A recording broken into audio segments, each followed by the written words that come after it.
Hello and welcome to Mr. Tompkins EdTech and a brand new series of videos aimed at helping you prepare for your GCSE mathematics exams. In this series I'll be giving a complete walkthrough of the GCSE mathematics practice papers to help you prepare for your exams this summer. Now there are not so many of these and you don't want to squander them, so make sure you try the paper yourself first before you look at these solutions. This particular paper is OCR June 2019, paper 5, higher tier. Check the front cover of your paper to make sure it's the same one. If it's not, have a look through the playlist linked above, which includes all the GCSE Maths video walkthroughs I've recorded so far. I'm busy recording all of the GCSE practice papers, so if the one you're looking for isn't there already, why not subscribe by clicking the big red button below and check back in a few days. Don't forget to click on the bell so that you'll get a notification when I upload the next paper. I'll put timestamps in the description below, so you can choose to watch the whole thing through, or you can click on the timestamp and jump to the particular question you need help with. If you have a question, check the comments below, as someone else might have already asked the same thing. If it's a new question, leave it in the comments and I will try and answer all of them as soon as I can. Don't forget to mention which question on the paper you're referring to and try and be as specific as possible. Finally, if this video helps you with your revision, please give it a thumbs up. It will really help me out, and why not share the link with your friends, because they might need a helping hand too. Okay, let's get into it. Welcome along to another past paper walkthrough. Today we're going to be having a look at June 2019 paper 5, which is the higher tier non-calculator paper. Okay, so let's get cracking. Question 1. Work out 2 times 10 to the 3 multiplied by 4 times 10 to the 4, giving your answer in standard form. Well, these two numbers are already in standard form, aren't they? And numbers in standard form are made up of 2 parts. There is the mantissa part, which is the number part at the front, and there's the exponent part, the power of 10, that follows it. Now, the easiest way of dealing with multiplying numbers together in standard form is to multiply like with like. So you simply multiply the mantissa part with the mantissa part, so the 2 times 4, that's going to give me 8. And I'm going to multiply the 10 to the 3 with the 10 to the 4. Now these two numbers have got the same base, so laws of indices say I just simply add the indices together. So 10 to the 3 times by 10 to the 4 is going to be 10 to the power of 3 plus 4, 10 to the power of 7. And that is our answer. 8 times 10 to the power of 7. Question 2a, simplify fully 3a to the power of 8 times 2a to the power of 5, all divided by a to the power of 2. Okay, now again we've got things with indices in there here, and I'm going to do the same sort of thing. I'm going to multiply like things with like things to try and simplify it a bit first. So I've got a 3 and a 2 here. So I'm going to multiply those together, 3 times 2, which is going to give me 6. And a to the power of 8 times a to the power of 5. Again, that's going to be a to the power of 8 plus 5. 8 plus 5 is 13. So I'm going to get 6a to the 13. That's what the numerator becomes. Now, I've still got this a squared underneath. I'm going to deal with that next. Again, if I'm dividing, I'm going to divide like with like. So I'm going to divide the a to the power of 13 with the a squared. So I'm going to need to subtract the indices here. 13 subtract 2 is going to leave me with 6a to the power of 11. Final answer, 6a to the 11. Part B, solve 6x minus 10 all divided by 5 is equal to 1. Okay, so we need to get x by itself, don't we? So we kind of need to unravel this left-hand side. So we're just left with x. The quickest way to do that, probably, let's multiply through by 5 to start with. Multiplying through both sides by 5, that will have the effect of cancelling with this number down here, because dividing by 5 is the opposite of timesing by 5. So that's going to leave me with 6x minus 10 on the left hand side. On the right hand side I'm going to get 1 times 5, which is 5. Okay. Next, let's get rid of this 10 by adding 10 to both sides. Okay, so we're trying to get x by itself, so we're just trying to do things to simplify the left hand side. So that becomes 6x is equal to 15. And then finally, let's divide both sides by 6, because 6x divided by 6 is going to give me x. What's 15 divided by 6? Now, you can see, I hope you can see, well, this fraction, you've got a common factor top and bottom of 3. So we can cancel it down. We can say this is the same thing as 5/2. Now, you could, if you want, simplify that even further and say that's the same thing as 2.5. But actually, top-heavy fractions like this are a perfectly acceptable answer. So I'm just going to leave it like that. It's just going to be 5/2. And actually, this is a preferable answer if you get up to A level, to leave things as top-heavy fractions. I think it's actually the best answer. But you could have 5/2 or 2.5 or 2.5. They're all acceptable answers. Question 3. Ed has a card shop. He buys a particular card for £1.20 and he sells it for £1.68. Calculate his percentage profit on this card. Okay, so his percentage profit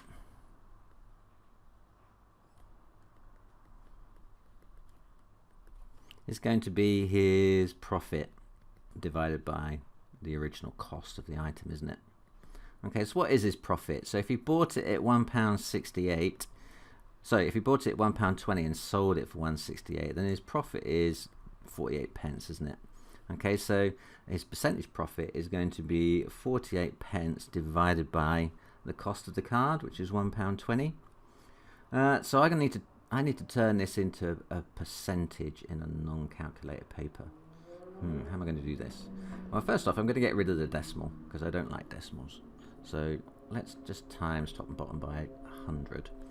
That's going to give me a fraction of 48/120. Okay. And then how can I simplify it? Now, to get a percentage, I need to turn the denominator from 120 into 100. That's what I'm aiming for. I need to have a denominator of 100. Now, going from 120 to 100 is a little bit tricky, but often you can go by a stepping stone along the way. So if I first divided by top and bottom by 6, I'm going to end up with a fraction over 20, and then I can take that fraction over 20 and multiply it by 5, and that's going to give me my fraction over 100. Okay, and that's my plan. So 120 divided by 6 is 20. 48 divided by 6, what's that? That's 5, 6, it's 8, isn't it? So that's going to be 8/20. Okay, and then multiplying top and bottom by 5 now to get a fraction over 100.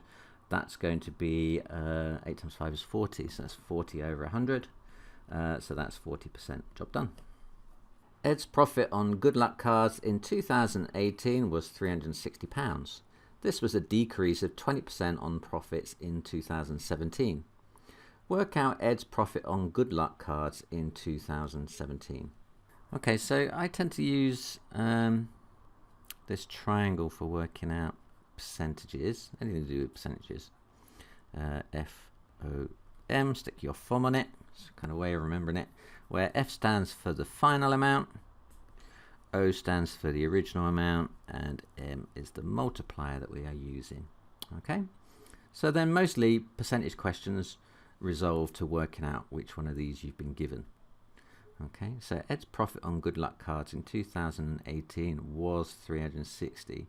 This was a decrease of 20% on his profit in 2017. Work out his profit on good luck cards in 2017. Okay, so I'm thinking that this 360 is the final amount because it comes after, doesn't it? You had 2017 first, and then the amount decreased and became £360 in 2018. So that's my final amount. I want to know what the original amount was. That's what I'm actually trying to find, is what it was in 2017. So what it originally was. What's the multiplier? So we're applying a percentage decrease. So a percentage decrease assumes you start with 100% and you are subtracting 20%. Which is 80%, which as a decimal multiplier is 0.8. So that is the multiplier I'm going to be using. Okay, so then it's just a matter of covering up the thing I want to find. Stick your thumb on the thing you want to find, which is the O. and that tells me what to do with the other two. So my original amount is equal to my final amount divided by my multiplier. Okay, so final amount is 360, multiplier is 0.8. Okay, so what we're going to do here, divided by 0.8. So again, I could times top and bottom by 10 to get rid of the 0. So 3,600 divided by 8. Is that hard? Let's do that with a bit of short division. 8s into 3,600. 8s into 3 don't go. 8s into 36 go 4 times. Remainder 4. 8s into 40 go 5 times. 8s into 0 goes 0 times. So it's 450, isn't it? So £450. That's it. That's my answer. Question 4. A sunflower grows at a rate of 4 centimeters each day. How many days does it take to grow from a height of 80 centimeters to more than 1.06 meters? Okay, so just take care firstly of the change in unit. I've got centimeters here and I've got meters here, haven't I? So before I do anything else, I'm going to change this one here into centimeters. So there are 100 centimeters in a meter. So that's 106 centimeters, isn't it? Okay, just try and be consistent with units. So a sunflower grows at a rate of 4 centimeters a day, and it goes from 80 to 106. So how much is it grown by? So it's grown by 106 subtract 80. So it's grown by 26 centimeters. Okay, and if it's growing at 4 centimeters each day, so then the time that it's going to take, time taken is going to be that 26 centimeters divided by the 4 centimeters it grows each day, which isn't a nice number. It's was that 6.5? So 6.5 days. Are we doing half days here, do you think? How many days does it take to grow from 80 centimeters to more than 1.06 centimeters? So I'm going to say it takes, I'm going to round up and say it takes 7 days. It's asking me for the number of days, and that more than 1.06 makes me think I should round up. So 7 days.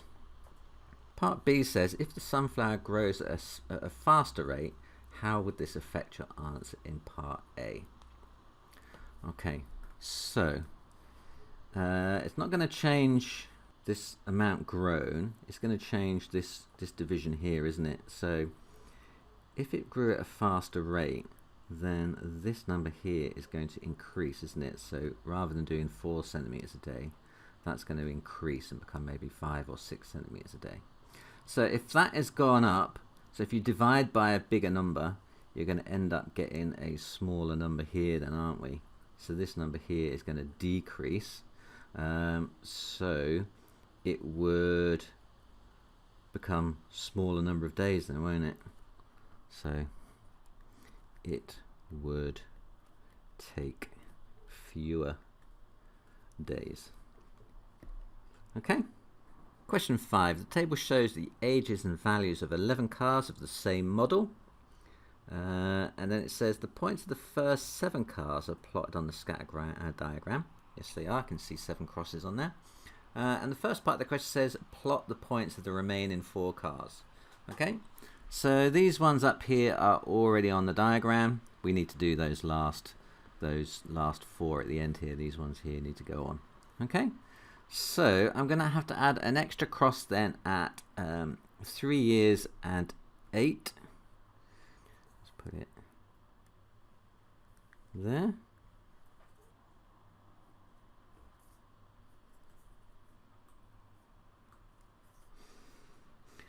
Uh, 7 years goes with 5.6.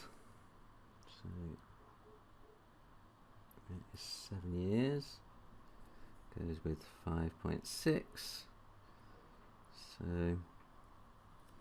you see there are 10 divisions between 4 and 6 here, and it spans a width of 2, so each each little block is 2/10 or 0.2. So if I want, what do I want, 5.6, then it's going to be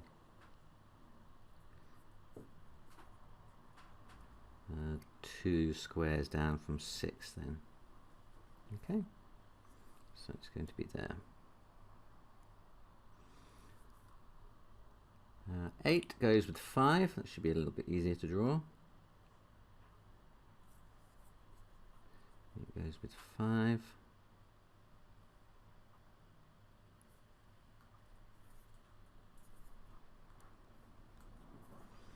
And finally 12 goes with 0.4. So that's super easy to draw. Okay, it goes on the edge there. Okay, so done that one. Describe the type of and strength of the correlation shown in the completed scatter diagram. Well, we can see that the general trend is down, isn't it? Okay, it's like that. Okay, so I would say that is negative correlation.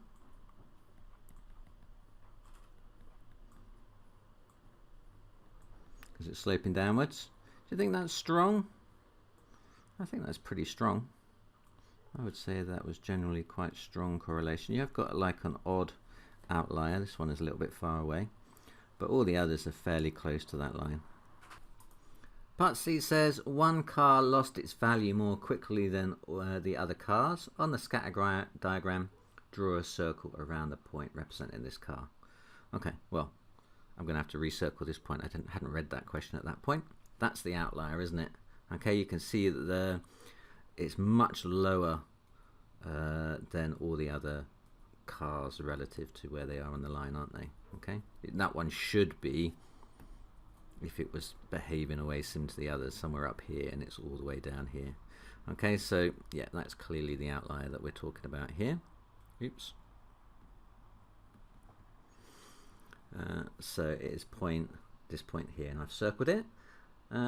By drawing a line of best fit, estimate the value of the car that is 6 years old. Well, I already did my line of best fit earlier before I knew that was the actual question. So I just need to draw that on then, don't I? So let's get the ruler out. So now we've drawn our line of best fit, we can use it to estimate from. So if I go from 6, the number they've given us, and I draw up to the line of best fit and then change direction and draw this way, we can use this point here as an estimate. So I make that about 5.8.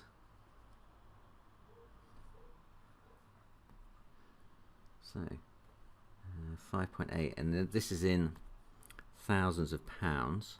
So 5.8 thousand, which is £5,800. Finally, explain the limitations of using equations of lines of best fit to estimate the value of a car that is 16 years old. Okay, well, you can see this only goes up to age 12, and you can see it's almost at 0 already, isn't it? Now, if you're going to assume that this line carries on, by the time you get to 16, it's going to be a negative number, isn't it? Which means you'd have to pay someone to take your car off of you, if that was the case. But actually, I think it probably tapers off, doesn't it, at that lower end? So it kind of approaches 0, but never actually reaches it. So I would say that 16 years lies outside the range of values of the rest of the data.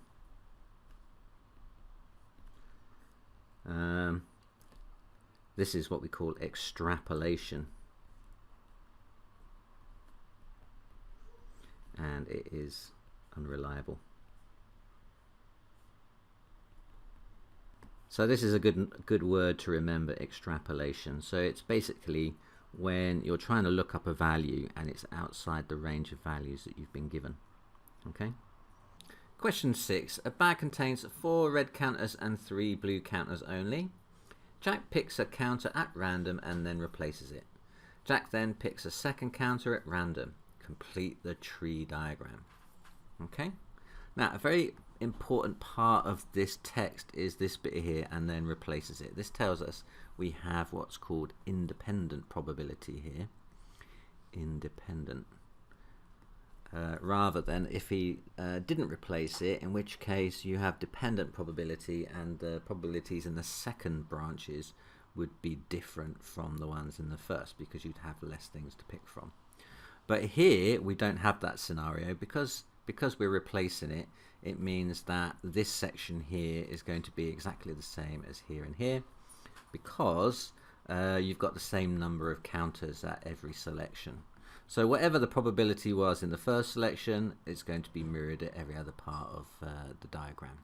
Okay, so if you've got a 4 in 7 chance of picking red, then you've got a 3 in 7 chance of picking blue on the first pick. And because it's independent and because we've got replacement, it's going to be the same everywhere else. So that's 4/7 and 3/7 and 4/7 and 3/7. Okay. Now, part B says, work out the probability that Jack picks 2 red counters. So that is going this route, isn't it? So that's picking red followed by picking red. So what's the probability of ending up there? Well, the probability of red is just going to be all these probabilities that en route multiplied together. So that 4/7 and the 4/7 multiplied together. So 4/7 times by 4/7. What's that? That's 16 over 49. Okay, that's it. I don't think that cancels down any. And even if it didn't, it doesn't tell me to, so I'm just going to leave it as 16 over 49. Question 7. Adam buys some theatre tickets in a sale. The normal prices are £80 for each adult and £40 for each child. In the sale, the prices are reduced by 15%. Adam buys 2 adult tickets and 1 child ticket at the sale price. A 2% booking fee is then added to the total cost of the tickets. Calculate the total amount that Adam must pay. Okay, so this is a multi-stage problem, isn't it? We need to put all our ducks in the right row. So where should we begin? Why don't we begin with working out how much the tickets will cost after they've been reduced by 15%. Okay, so if something cost £80 and we want to subtract 15%, let's find 10% and 5% and then subtract it. So 10% of 80 is 8, 5% of 80 is half of 8, it's going to be 4. So 15% is going to be 12. 80 subtract 12 is going to give us our 85%, isn't it? So 85% is going to be 80 subtract 8 subtract 4, which is going to be 68. Okay, so the adult price is going to be £68 at the sale price. Similarly for the child price, if 100% is 40, then 10% is 4 and 5% is 2. So subtract 15%, it gives me 85%. 40 subtract 6 is going to be 34. So these are going to cost £34. Okay, so adult tickets 68, child tickets 34. So Adam buys 2 adult tickets and 1 child ticket at the sale price then. So cost of tickets is going to be those 2 adult tickets, 2 times 68 plus the 34 price for the child. So 2 lots of 68, that's 120, 136 plus 34, 136, 140, 170 pounds. So it's 170 pounds, but remember that we now need to apply the booking fee of 2%.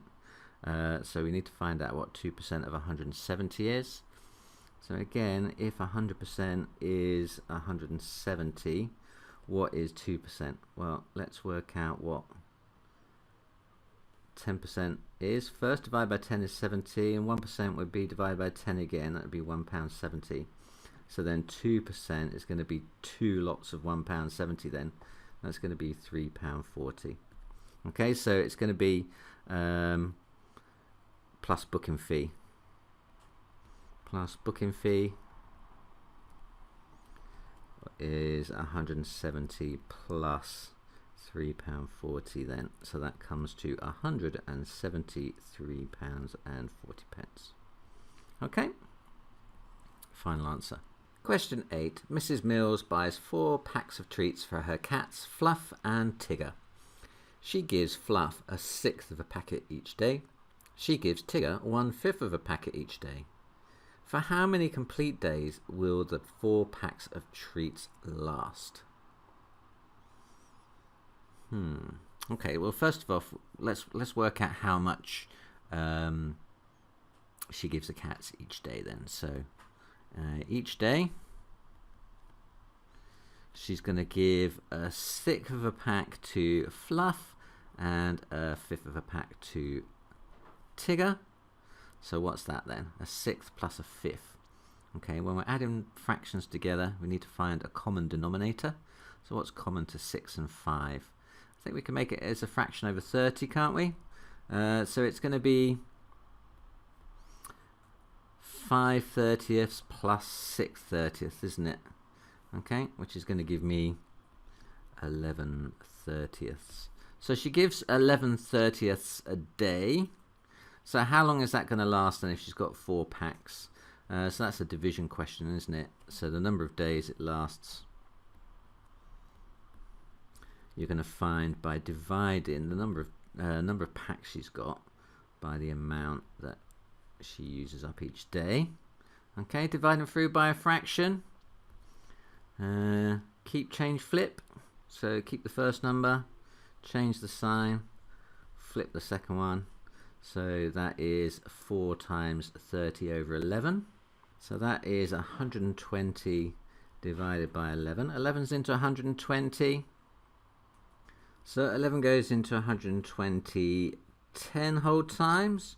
Remainder 10. So that's 10 and 10/11ths, isn't it? But the question wants to know how many complete days there are. So even though 10/11ths is almost another whole day, the completed days, we're going to have to round down here, aren't we? So the number of completed days is 10. So that's my answer.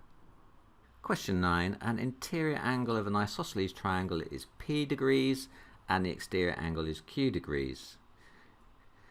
Okay, so we've got a picture of that going on here. There's P and Q. So which one was which? P is the interior angle, isn't it? That's my interior angle. And that's my exterior angle over here. Just label it so I'm clear. It's given that Q equals 5P. Write the ratio P to Q in its simplest form. So it's given that if Q equals 5P. So that means Q is 5 times bigger than P. So if P was 1, then Q would be 5. So if P was 1, then Q would be 5. So actually the ratio of that is 1 to 5. So it's kind of, the ratio ends up being, the numbers are kind of opposite what they are in an equation. So here I've got 1Q equals 5P, but as a ratio I've got 1P 5Q, haven't I? So they kind of switch round. So it's a ratio of 1 to 5. Work out the 2 different possible sets of angles for the isosceles triangle. Okay, so we can see that they lie in a straight line. So what's P then? So if they lie in a straight line and then a ratio of 1 to 5, then P is going to be 1/6 of the entire angle from P to Q then, isn't it? So P plus Q is a straight line, so it's 180. But we know then that Q is 5P, so we could say that P plus 5P is 180. So 6P is 180. So P is 30, isn't it? Okay. So why is there 2 possible sets of angles if P is 30? Well, P could be the bottom of an isosceles triangle, couldn't it? So it could be that I've got an isosceles triangle like this, which has got 30 and 30. So if that was 30 and 30, then the top angle there would be 30 and 30 is 60. Take away from 180, that would be 120. Okay? Or the other possibility is that 30 is the tip of the isosceles triangle, so it's a kind of a tall, thin one, with that being 30 up there. In which case I've got 150 to divide out between my other two, so they're going to be 75 and 75. It's a bit too weeny to see. I should have really drawn that a bit bigger. Let's try again. So 30, 75 and 75 then. So they're my two possible triangles. So either 120, 30, 30, or 30, 75, 75. They're my two possible triangles. Question 10a. Write 1/6 as a recurring decimal. I'm going to do this with short division. I'm going to say how many sixes go into 1, but I'm going to make it 1.0000 until I can find what the pattern is. Okay, so obviously 6 into 1 doesn't go. So I'm going to carry the 1 over. 6 into 10, that goes once, doesn't it?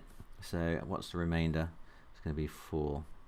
6 into 40, well 6 sixes are 36, so it goes in 6 times, remainder 4. And look, now we've got our repeating pattern, so that's going to be 6 remainder 4, 6 remainder 4, 6 remainder 4, and so on.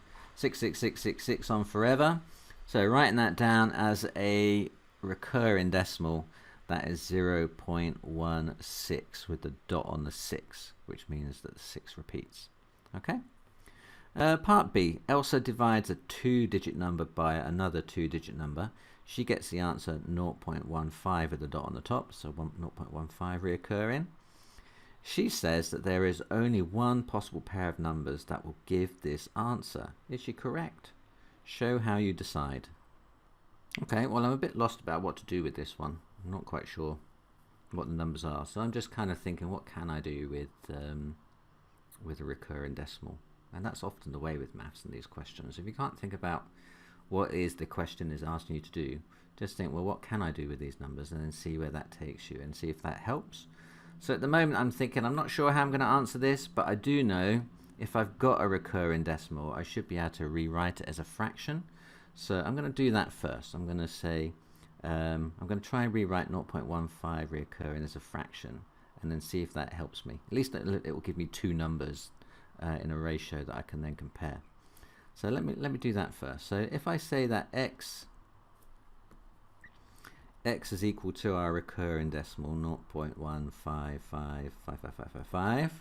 So let's say that 10x is equal to that times 10, which would be 1.555, and so on forever. And so then if I subtract the x from the 10x, that's going to give me 9x, isn't it? So 10x subtract 9x is going to be, sorry, 10x subtract 1x is 9x. And 1.5555 subtract 0.15555. All these 5s are going to cancel out. So actually I've got 1.5 take away 0.1, which is 1.4. So 9x is equal to 1.4. So then x is going to be 1.4 over 9. And times in top and bottom by 10. That means that x is equal to 14 over 90. So I can say that's what our recurring decimal is equivalent to. This recurring decimal is equivalent to 14 divided by 90. So that is one pair that we could use then, couldn't we? We could use 14 and 90 as our two numbers. So 14 and 90 is one possible pair. Are there any others? I suppose what we want to do is see if there are any equivalent fractions to 14 over 90 that meet our conditions. So I mean, we could say that's the same thing as 7 over 45, but that doesn't meet our condition, does it? Because it needs to be a 2-digit number and another 2-digit number. So that isn't going to work because 7 is too small. Okay. What about, and if I make it any bigger, so if I kind of multiply through by 2, for instance, I would get 28 on the top, which is a 2-digit number, but it would become a a three-digit number on the bottom there, so that isn't gonna be acceptable either. So are there any others? Can you think of any numbers where you've got any other equivalent fractions to 14 over 90? I'm not sure there are any. I think that might be the only one. So I'm going to say that that's the only pair that's possible then. So all other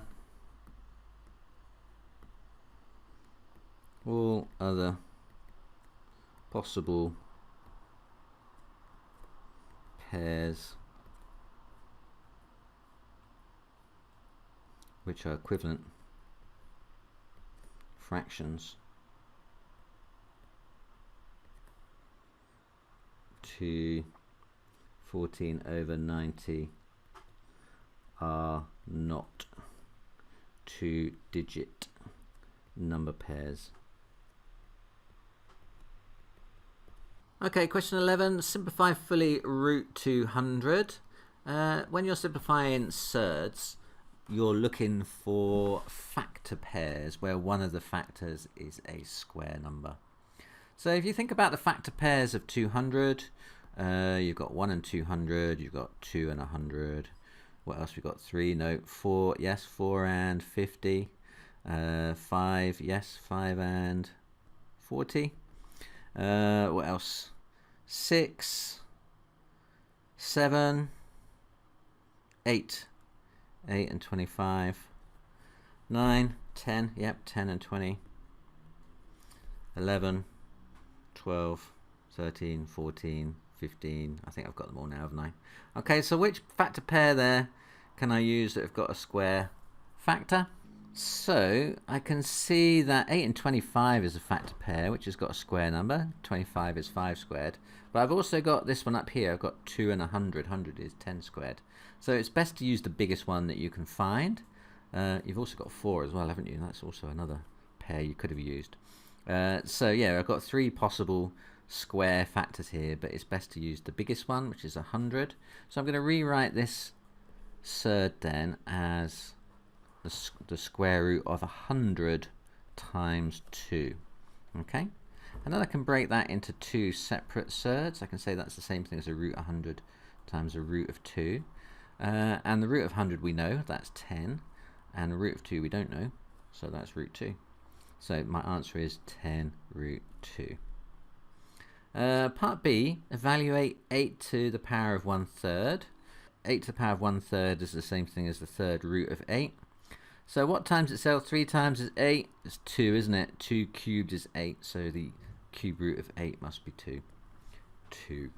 Question 12. Here are 2 functions. Function A, x is multiplied by 3, and then 2 is subtracted, and you get y. Function B, x has 7 added, and then it's doubled, and then you get y. Find an algebraic expression for the output of the inverse function A when the input is x. So we're looking at function A, and we want the inverse function, which means we're going to be going backwards through this function. So rather than feeding it x at the front over here, I'm going to be feeding it this way and going backwards through the function, aren't we? So if the inverse function is going the other way, so if instead of subtracting 2, I'm going to be adding 2 there, and instead of timesing by 3 here, I'm going to be dividing by 3. Okay, so I'm going to be taking x, I'm going to be adding 2, and then I'm going to divide by 3, and then that's going to be my output. So take x, add 2, and then divide it by 3. That's my inverse function expression. That's it. X plus 2 divided by 3. Part B says, here is a composite function C. Function C is take x, feed it through function A, take the answer and feed it through function B, and the output is z. So find the value x when z is 4x. Okay? So if the output was 4x, what was the input basically? Okay, so what we're going to have to do is going to have to go backwards through function B and then backwards through function A and then see what we get. Okay, so if I fed 4x in here, and I'm going through backwards. So 4x, rather than timesing by 2, I'm going to divide by 2. So at this point here, I'm going to have 2x. So then when I times it by 2, I'm going to get 4x. And then rather than add in 7, I'm going to subtract 7.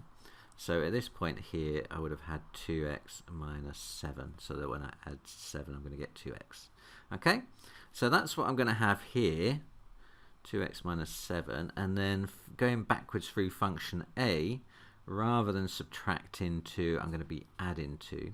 So 2x minus 7 add 2 is going to be 2x minus 5. And then I'm going to divide by 3 rather than timesing by 3 because I'm working backwards. So it's going to be 2x minus 5 all divided by 3. So what is the value x when z is equal to 4x? But the question here is asking us to find the value x when z is equal to 4x. So I know that the input must be of the form 2x minus 5 over 3, so that when I feed it through a and then feed it through b, I get 4x. But I'm actually looking for a numerical solution. So if x goes in and 4x comes out, and I know if 4x comes out, then 2x minus 5 divided by 3 went in, then surely x must be equal to this, then, isn't it? So my input value x must be 2x minus 5 over 3. Okay, so we've got a linear equation now in x. So let's try multiplying through both sides by 3 to get rid of that 3 down there. That's going to cancel with that. So I'm going to get 3x equals 2x minus 5. Taking 2x away from both sides, that gives me x is equal to negative 5. Question 13. Shirley is asked to sketch the graph of y equals 5 to the power of x for x greater than or equal to 0. She produces the following. The graph has 2 errors. How could they be corrected?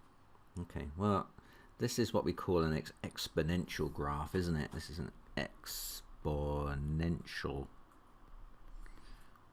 graph. And we know that because x here is the power, isn't it? It's 5 to the power of x. That makes it an exponential graph. All exponential graphs have the same basic shape. If you're going to draw an exponential graph, it's going to look like this. Okay? Always.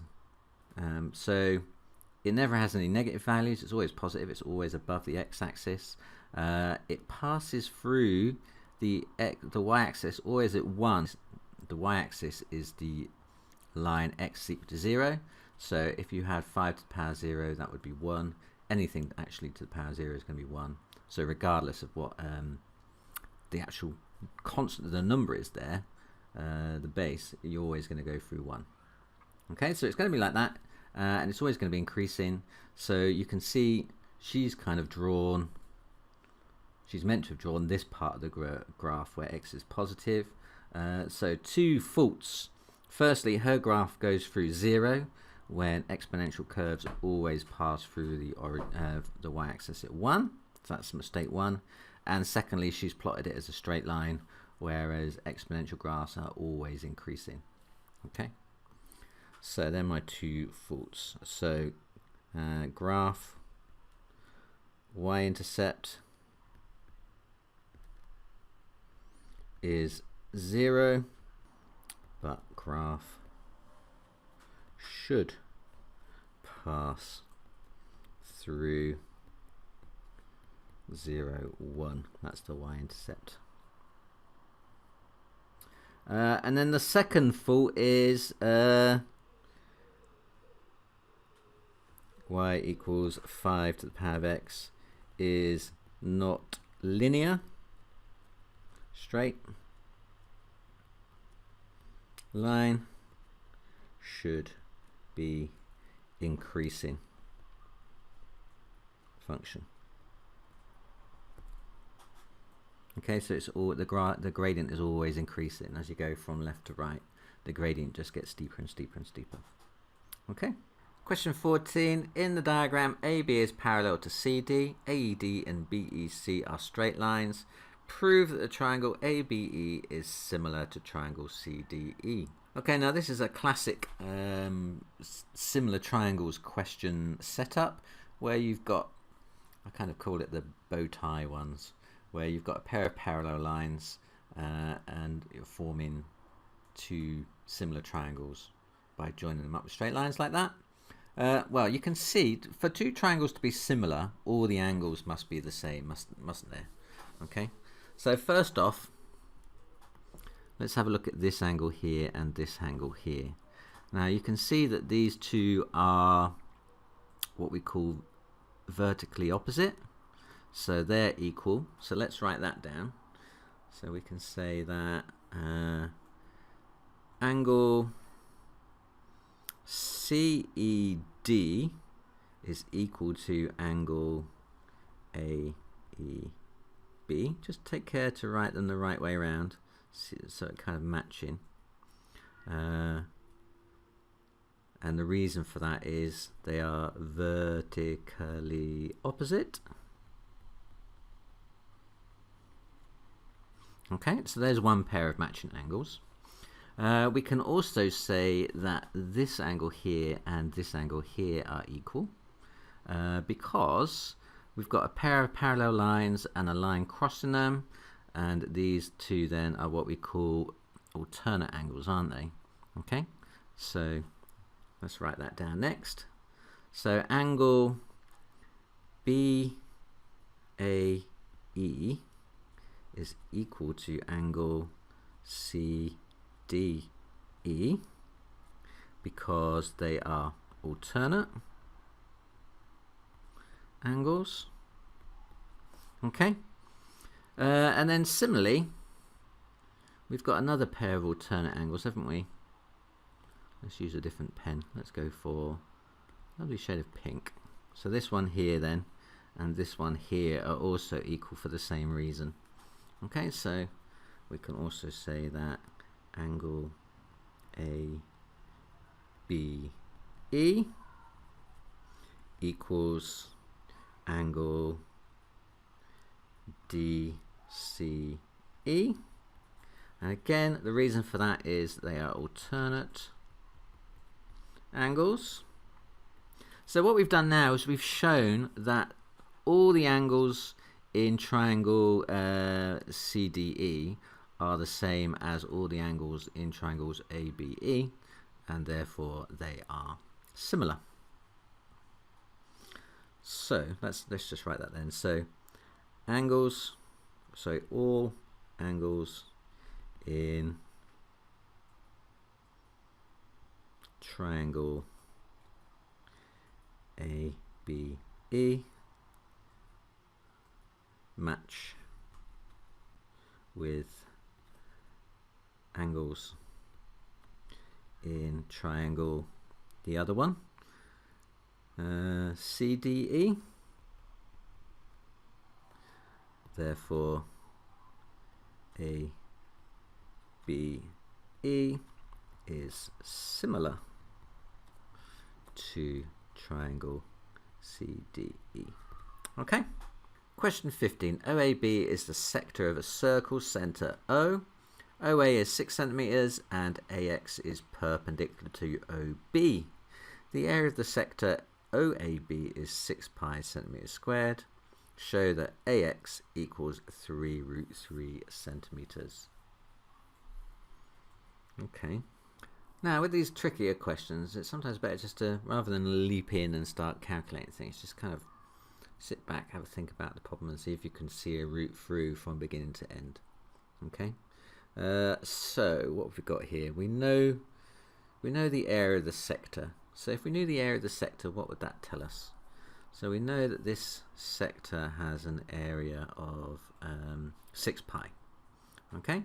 Now the area of a sector, what's that? The area of a sector is given by area sector is given by the angle at the center over 360 times pi r squared, the area of a circle, isn't it?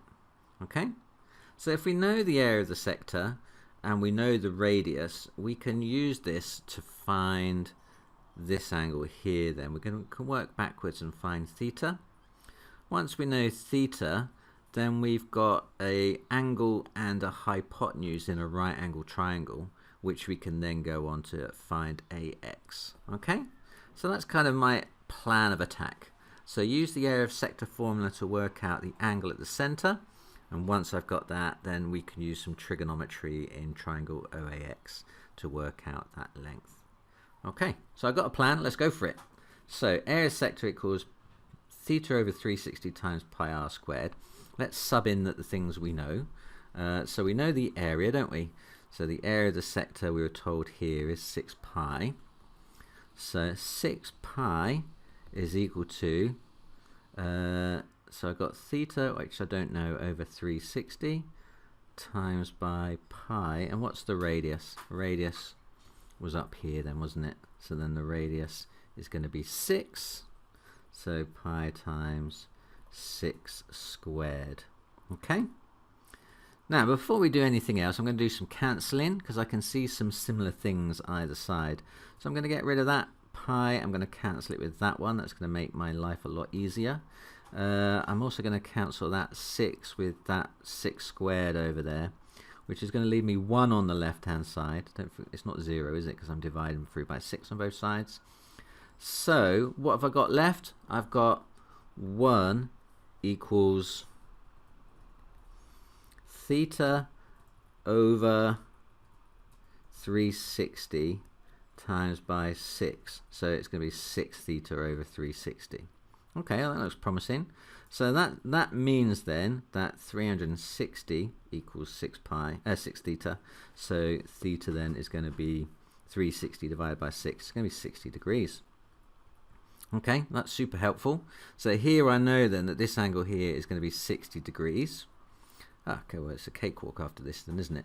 Now, so you should know your exact trigonometric values for angles 0, 30, 45, 60, 90.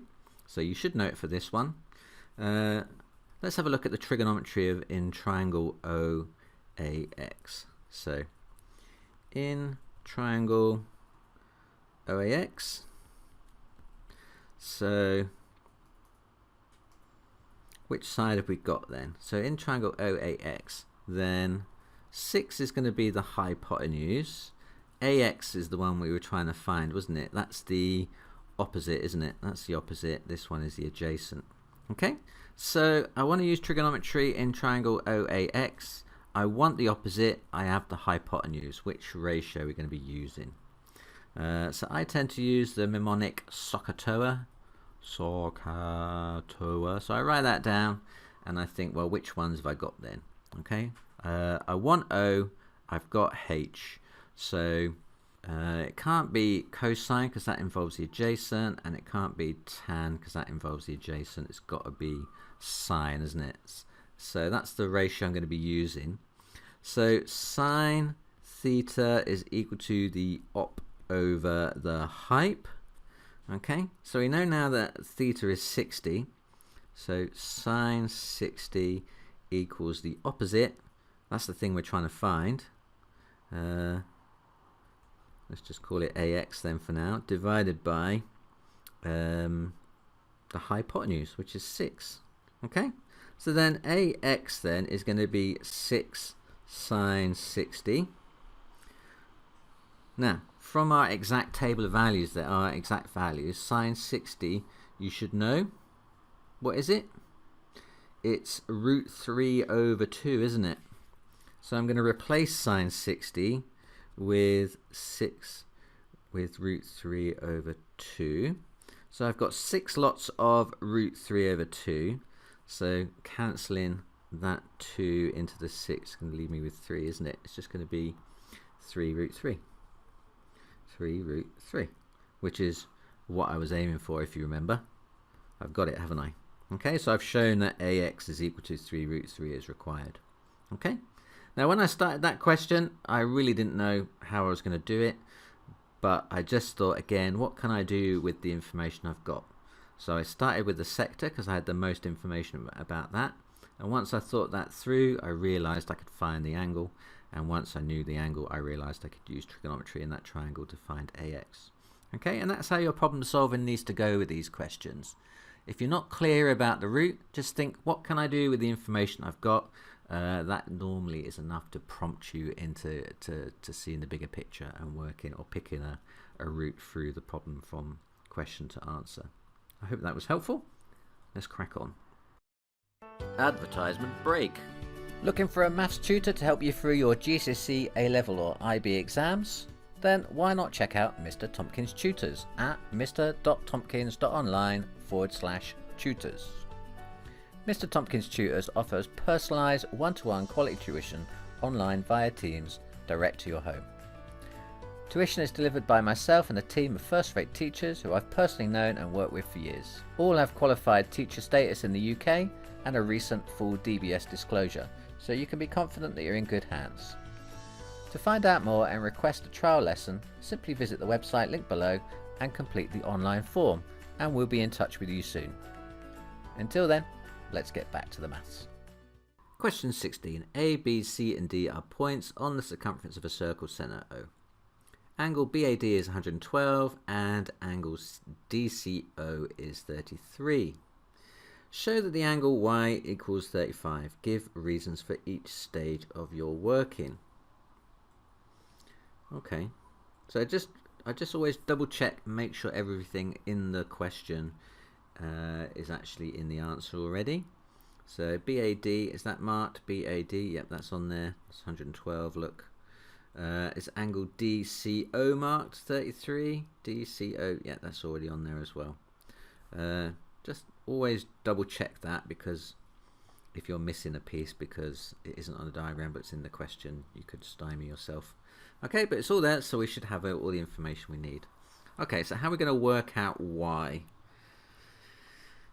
Now, with these complicated looking circle theorems, you've got to find a way of kind of fading out a lot of the information and just look for the shapes that you know. Okay, there are certain rules that you should have in your head about circle theorems, and you need to try and focus or see those in the kind of more complex diagram. So for instance, one of the rules that I know about is cyclic quadrilaterals, and I can see a cyclic quadrilateral in this diagram here. Okay, so if I kind of just fade out all the rest of it and concentrate on that cyclic quadrilateral, then I know that in cyclic quadrilaterals opposite angles sum to 180 degrees. Okay, and I've got this 112 angle here, so I can use that then to find this angle from here to here then, because those two should add up to 180 degrees then, shouldn't they? So that's my first thing I'm going to be using. So I'm going to say in cyclic quadrilateral ABCD, then DAB, that angle up there at the top, plus my angle down here, DCB,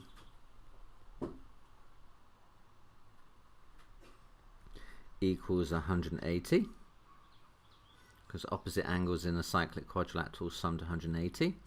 We know DAB is 112, and so we should then know what DCB is, because I can take that away from 180 and find that DCB is equal to 180 minus 112. That's going to be 68. So DCB is 68. Okay, so but I already know DCO, which is part of that angle, so I can then use it to find the other part of the angle, this angle here, then this angle here, OCB, can't I? Okay, so I can say that DCB is equal to DCO plus OCB. Okay, So that's 68 is equal to DCO, which we already know is 33, plus our angle OCB. So that means that OCB then must be 68 minus 33, which is 35 degrees. Okay, so I know that then this is 35 here, but COB is an isosceles triangle, isn't it? I can say that COB is isosceles. Okay, so therefore the other angle OBC is going to be equal to OCB, but the other angle is Y, and OCB I know is 35, so that's 35, so Y is 35. Okay. Next step, I need to work out angle Z. Where's Z? Okay, Z is over here. I'm going to find this one next. Okay, how can I do that? Now again, I'm kind of trying to look for simpler shapes within my kind of complex looking diagram. And I can see that Z is kind of at the tip of one of these shapes here. If you ever watch Star Trek, it's like a Star Trek badge. Maybe you don't watch Star Trek. Anyway, you should know that that tip of a Star Trek badge is always going to be twice that one there then, isn't it? So that one is going to be 2Z, okay, because it's twice as big. And then I should be able to work it out because I know what Y is and I know what 35 is. So I can easily find that angle there, COB, and then I can halve it to find Z, can't I? So that's my plan of attack. Okay, so I'm going to find Z for that 2Z one. I'm going to work out this one first, and then I'm going to use it to find Z. Okay, so I'm going to say that angle COB is going to be 180 minus 2 lots of 35 then, isn't it? Okay, because my two base angles are 35. So COB is going to be 180 minus 70. It's going to be 110 degrees. And therefore, CDB is going to be 110 divided by 2, which is 55, because angles subtended at circumference are half the angle subtended at the center.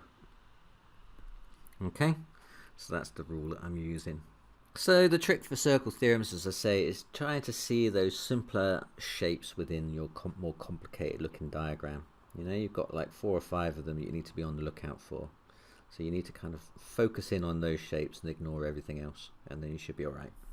17a, write x squared plus 8x plus 3 in the form of x plus a all squared minus b. So I've got a quadratic expression, x squared plus 8x plus 3, and I need to complete the square. That's the process we're doing here, isn't it? This is the completed square form of a quadratic. Okay, now it's pretty easy to complete the square once you know the method. Start off with your equation or your expression in expanded form. Okay, and what you're going to do is you're going to take this coefficient of x here and you're going to halve it. So half of 8 is 4. So I know then that my bracket x plus a is going to be x plus 4 all squared, because this number here, the 4, is always going to be half the number that's next to x in the one above. Okay, now x plus 4 all squared, if you actually multiplied it out, would be x squared plus 8x plus 16. So by replacing this with this, we've introduced 16 more than we already had, so we need to take that off. Minus 16 plus the 3 was already there from earlier. I haven't done anything with the 3, it's still here. Okay, so That's it. And then the last step then is to combine these last two terms together. So it's going to be x plus 4 all squared minus 16 plus 3 is minus 13 then, isn't it? Okay, so that's a completed square form of that expression. Now, the completed square form is dead handy because you can read out the turning point of your quadratic, the maximum or minimum point on the curve. Now, this happens to be a smiley parabola, not a frowny one. You know that because the x squared term is positive. So this minimum value on the curve you can read out of the completed square form. Now, this expression is going to be minimum when this bracket is 0 because it's squared and the smallest value of square can be is 0. So this bracket is 0 when x equals minus 4. So the x coordinate must be minus 4. And when x is minus 4, this bracket disappears and we're left with minus 13. That's going to be the y coordinate. So that point there must be minus 4 minus 13. The minus 4 comes from here. It's the kind of the opposite sign of the thing in the bracket there. And the 13 is just this number on the end here. That's it. Now part B says sketch the graph of y equals x squared plus 8x plus 3. Show clearly the coordinates of any turning points and the y-intercept. Okay, so I've already found the turning point. It's minus 4 minus 13. What's the y-intercept? Well, the y-intercept is the value of this expression when x is equal to 0.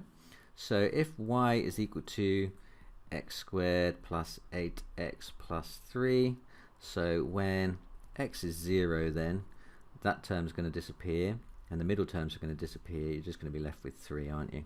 Okay, so the points that I need to put on my graph are the point 3 where it crosses the y-axis and the minimum value, which is going to be at minus 4 minus 13. So it's going to be like down there somewhere, isn't it? Okay, so we need to kind of draw a parabola that passes through those points. So the minimum value is going to be down there.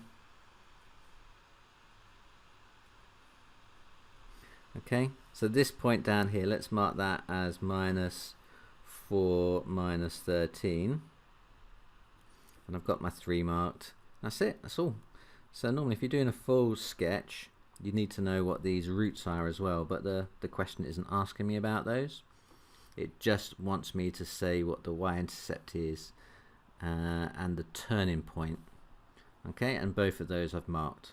Okay, now to find the roots you'd have to solve it, and I think it doesn't come out nicely, so you're going to have to use the formula to work it out, but luckily it doesn't want me to do that because that would be loads of work. Okay, I'm going to bail out here. Question 18, 21 people travelled to a meeting. 12 used a train, 6 used a car, 7 did not use a train or a car, some used a train and a car. 2 people are chosen at random from those who use a train. Find the probability that both these people also used a car. Now when you've done enough past papers, and if you've done as many as I have, it should be screaming to you what sort of question this is. Maybe it isn't just yet, but this is a Venn diagram question, really. It's the easiest way to kind of summarize this information and find out the bits of information that we need. Okay, so with Venn diagrams, I've got 2 sets here. I've got people who used a train and I've got people who used a car. I know that 12 people used a train altogether, 6 people used a car altogether, 7, I'm not going to put those on yet because I don't know what's in the middle. Okay, so I'll come back to those. 7 did not use a train or a car, so I know that 7 lies outside the 2 circles. Okay, so there's my Venn diagram, set of everything. Okay, so and some used a train and a car, so there's definitely people in the middle. Okay, and we know that everything is 21 altogether, so we need to work out really what that x is in there in the middle. We need to find that first, and then so the people who used train only is going to be 12 minus that value of x, and the people who used a car only is going to be 6 minus that x, so that you've got 6 altogether, and we know that everything in there equals 21, so we're going to use that to find the missing x value. So we're going to form an equation in x and solve it, because I know that all 4 of my regions is everyone and everyone is 21 people. So my 12 minus x region plus my x region plus my 6 minus x region plus my 7 region, all added up must be equal to 21, which is everybody. Okay, so collecting like terms, I've got 12, 6 and 7, and I've got minus x and minus x. So let's just add those other up. 12 and 6 is 18 plus 7 is 25. So 25, and I've got minus x plus x minus x, which comes to minus x equals 21. Okay, so adding x to both sides, taking 21 away from both sides, I'm going to get 4 is equal to x. Okay, does that make sense? Hopefully it does. So that means that there must be 4 in the middle, which means I've got 8 in this one, which means I've got 2 in this one. Okay, just double check it all adds up. So 4 and 2 makes 6, so which is the number in the who used a car. 8 and 4 makes 12, which is the total used a train. 8 plus 4 plus 2 plus 7 adds up to 21, which is the total. So that seems to work. Okay, so now I've completed the Venn diagram, I can actually go on and answer the actual question that they asked. 2 people are chosen at random from those who used a train. Now, those who used a train are these people over here. So these are the people that I'm picking from. Okay, only these people. So how many people is that altogether? That's 12 people altogether. So I'm picking from these 12 people, and I want to find out the probability that they both also used a car. So what's the probability if I pick 2 at random, they're both going to be in this section here. Okay, so I'm going to do that using a tree diagram, because this is the other more complex sort of picking selections. It's what we call dependent probability, or probability or selection without replacement. So if you think about it, I'm picking then whether or not they have a car or used a car or didn't use a car as well as the train. Okay, so what's the probability on the first selection that my person used a car? Well, there are 4 people who also used a car out of a total of 12. So the probability that the person I picked at random used a car is 4 out of 12. So the probability that they didn't use a car then is going to be 8 out of 12. Those who didn't use the car, only train. Okay. Now in my second selection is the probabilities are going to dependent on the first selection. So it's still going to be car, no car, car, no car. But the number of people I'm picking from now is 1 less, because I haven't replaced the person I'm picking from. I've got 1 less person to pick from, so the fractions are all going to be out of 11, because I've got 1 less person to pick from. And if I've already picked one of the people who used a car, the probability of picking a second one that also used a car is going to be 1 less, isn't it? I'm going to have 3 out of 11. Okay? If I've got picked by car, then I've still got 8 who didn't use car here at this point. Now if I go down the other branch, if I didn't pick someone who didn't use a car first time, then I've still got all 4 who did use a car to pick from, but I've got 1 less person who didn't use a car to pick from. So this is dependent probability, and each branch of my tree diagram is going to have different probabilities on it than each other. Okay, so it's a little bit more complicated. So find the probability that both these people also used a car. So I want probability of car, which is this route through my tree diagram.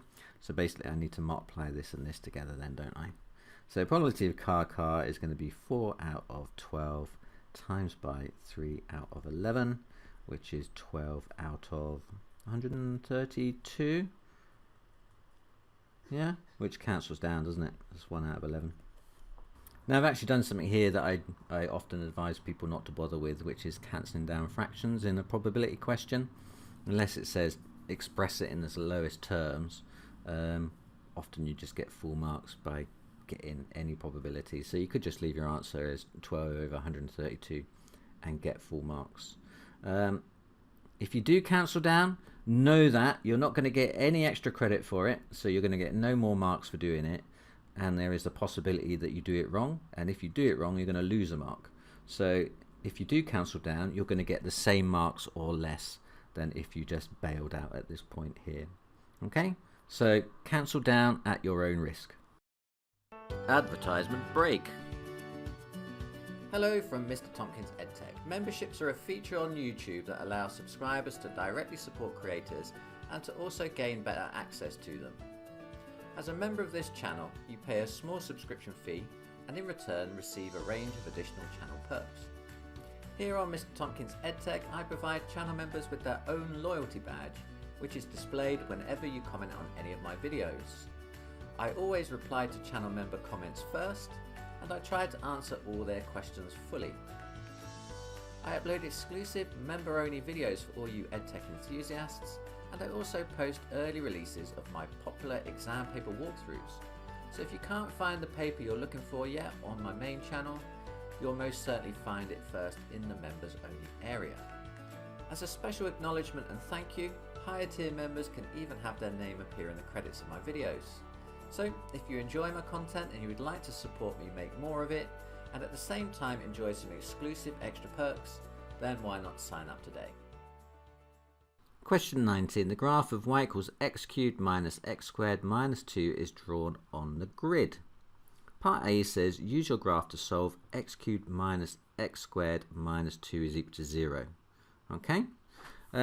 Give your answer correct to one decimal place. So this here, x cubed minus x squared minus 2 is our function, isn't it? It's actually our function we're given. So when is this function equal to 0? It's equal to 0 when it passes through the x-axis. It's the root of this equation, isn't it? So we're talking about this point down here, okay, where it passes through the x-axis. And what is the value of x where it passes through your x value through the x-axis? Well, if this is 1 and this is 1.5 and I've got 10 divisions, then each 2 divisions is going to be 0.1, isn't it? Okay, so this is going to be 1.6, 1.7. So x is going to be equal to 1.7. Okay. Part B, the equation x cubed minus x plus 5x minus 6 equals 0 can be solved by finding the intersection of the graph y equals x cubed minus x squared minus 2 and the line y equals ax plus b. Find the value of a and the value of b. Okay, well, we can do that by comparing the two equations we've been given. Okay, so our main equation that we've got drawn is y is equal to x cubed minus x squared, nothing to do with x, minus 2, but we're trying to solve now when the equation y is equal to x cubed minus x squared plus 5x minus 6 is equal to 0. Okay, so what I'm going to do is I'm going to subtract these from each other and see what's left over. What's the difference between these two equations? Okay, so subtracting these, that's going to disappear. Subtracting these, they're going to disappear. I've got nothing to do with x. Take away 5x, which is going to be minus 5x. And I've got minus 2, take away minus 6, which is plus 4.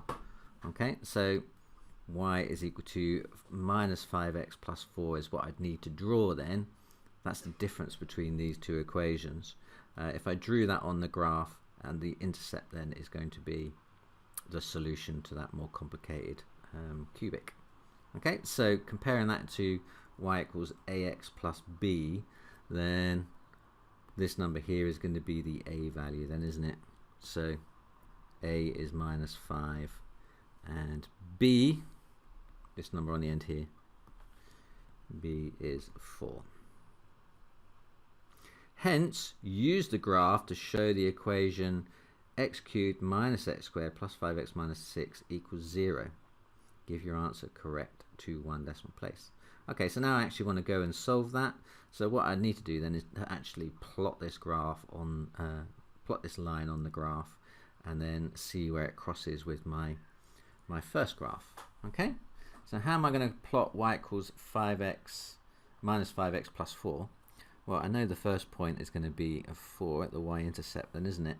Okay, and then 1 unit along, if I go 1 unit along, the gradient is -5, isn't it? So for every unit I go in the direction of x, I'm going to be going 5 units down. So 5 down from 4 is -1. So I'm going to have a second point here at 1, -1. You can also do this with the table of values. So x, y. So I did when x was 0, y is 4 because it's the y-intercept. When x is 1, we've got y is -1. So I'm just going to join up those 2 points then. They're the only 2 I can see. So let's get the ruler out.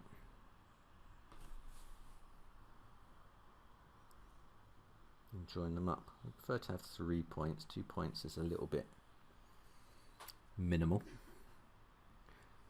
But the next point up and the next point down are off my range. I suppose I could plot some half points. So half along, 2.5 down. But anyway, I've got a solution. That's where they cross down there, look. So I need to read that coordinate off there where those 2 lines meet. Well, actually I don't, I just need the x coordinate. So I need this value there then, don't I? Okay, so we said each one of these, 2 of these squares was 0.1, so that looks like 1.15 to me then,